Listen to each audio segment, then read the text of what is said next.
ते सकाळच्यापर्यंत नियोजन केलं तर मग ते करावं लागत होतं. वैरण नव्हती म्हणल्यावर सकाळ पटकन उठलो, अगोदर दात घासायच्या अगोदर तर पटकन गाडीला किक हाणून हे 2 मकवानाचं भारा आणून टाकलं.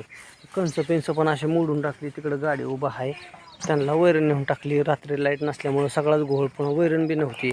मग पर्यायच नव्हता की आपल्याला उठून पटकन वैरण आणायची होती, कुठे करायची होती, जनावराला टाकायची होती.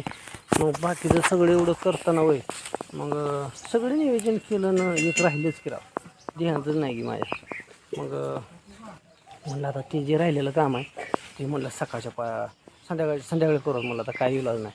आणि सगळं करत असताना सकाळच्या टायमिंगचं फ्रेश वातावरण मस्तपैकी, आणि घरचं वातावरण, गावाकडलं वातावरण या ठिकाणी एकदम दिलखुलास गप्पा फेप्पा मारायला काय अडचण नाही, एकदम बिंदासपैकी. गाईला बी पेंड वगैरे ठेवून मस्तपैकी ओके कार्यक्रम केला होता. आणि सकाळचा हा छोटासा ब्लॉग होता बरं. छोटासा ब्लॉगमध्ये तुमचं स्वागतच आहे. पण सगळ्यात महत्त्वाचं सांगायचं एक राहिलं की एवढ्या सगळ्या घाई गडबडीत व्हिडिओ बनवायचा राहिला होता. मग सकाळी तिथं गेल्यावर पण व्हिडिओ बनवायचं तर लाईव्ह चालू केली. मग लाईव्हला गप्पा फेप्पा मारत होतो. मारता सगळ्यांसंग गप्पा मारल्या आणि लास्टला पुन्हा बंद करायच्या टायमिंगला आमच्या सगळ्यात खास माणसाच्या मॅसेज पडला. खास माणसाचा मॅसेज पडला काय झालं, मी क्लिक करायला आणि त्यांचा खाली मॅसेज पडाला, त्या पाहुण्यांचा. हो, मग ते करायला गाठ पडली. मी म्हणलं आता पाहुणा 100% नाराज झाले, राहायचा नाही. आधी म्हटलं व्हिडिओमध्ये का होईना पण त्याचा उल्लेख करावा लागतो या. मग केला उल्लेखन, काय मला दम निघाला पाहिजे. मग अशा प्रकारचं सकाळचं नियोजन तर असं होतं. मग मस्तपैकी आंघोळ वगैरे टकाटकपैकी केली, कपडे बिपडे घालून बाळासाहेब रेडी झाला.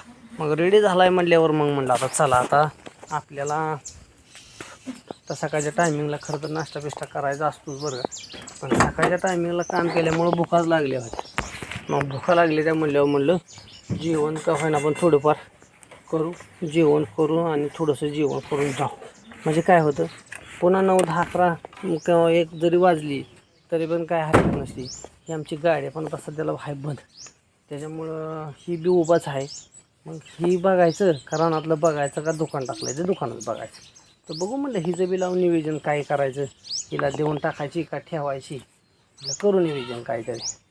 पण सकाळच्या टायमिंगला हे असं नियोजन गावाकडलं असतं.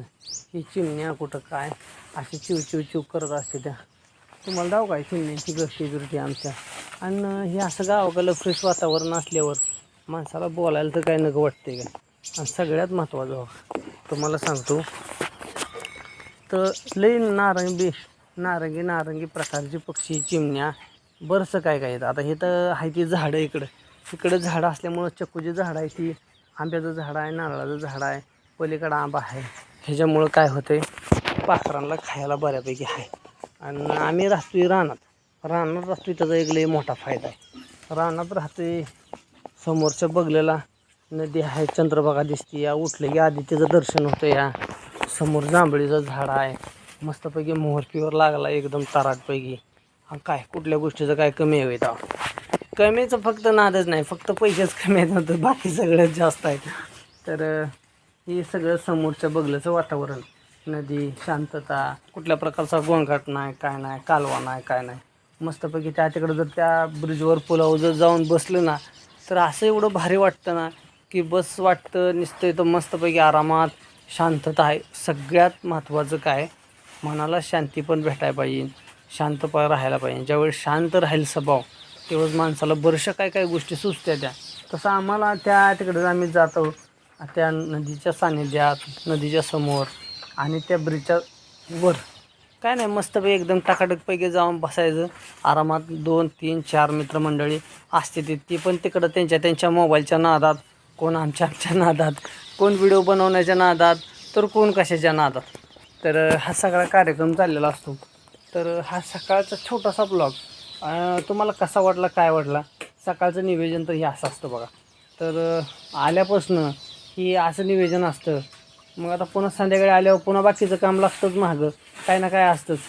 आणि शेतकऱ्याच्या म्हणजे काम असं संपलं आहे असं वाटतं का, संपलं असं वाटतं का? अजिबात नाही. कोणाच तर फोन आलेला असतो, काहीतरी रानातला आलेला असते. त्यामुळे ही अशा गोष्टी असते त्या.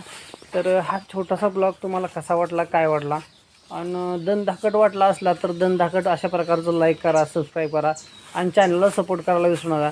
हा गावखेड्यातला पोरगा आहे. तुम्हाला बोलताना किंवा दाखवताना काय चुकलं वाकलं असलं तरी पण माफ करा. असू दे मग काय ठोका मग लगेच दान दान दान लाईक. ओके, तर अशा गोष्टी या गावाकडं घडत असतात. तर हा आमचा होता छोटासा ब्लॉग. तर रानातला मकवान आणताना हा गाडीवचा हा विषय मी स्पष्टपणे तुमच्यासमोर सगळ्यांसमोर मांडताना. तर धन्यवाद धन्यवाद धन्यवाद.